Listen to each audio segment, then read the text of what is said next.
Dia de los Muertos. It is a time-honored tradition here in New Mexico, and the South Broadway Cultural Center is hosting an exhibit where people can honor and celebrate their loved ones who have passed on. I got a chance to get a sneak peek of this exhibit earlier this week. Check it out. The Dia de los Muertos event will feature calavera art from local and regional artists on display at the South Broadway Cultural Center in Albuquerque. Started back in 1987 when this building was a library, cultural center in a sense. And since the last 10 years, it's just been getting bigger and bigger. And typically you have 10 to 12, 13 artists, or not necessarily artists, but members of the community who come in and create an ofrenda or an altar in a sense for some lost loved ones, or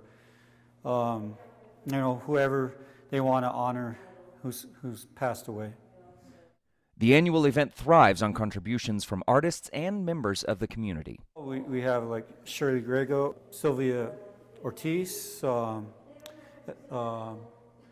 a community altar. There's a Dead Poets altar, which is in the library, and Michelle Otero's doing that. The Rainbow Artists have an altar. But the community ties reach much further than the borders of Albuquerque. Dia de los Muertos aims to bring together New Mexico as a much larger community. This show does bring a lot of people together from around the state. Okay. I do have a few artists who've come from Santa Fe. And while the official Dia de los Muertos is celebrated today, you can catch the event starting Sunday, November 3rd through the 23rd at the South Broadway Cultural Center. It's 1025 Broadway Southeast, and it's just maybe a mile south of Central.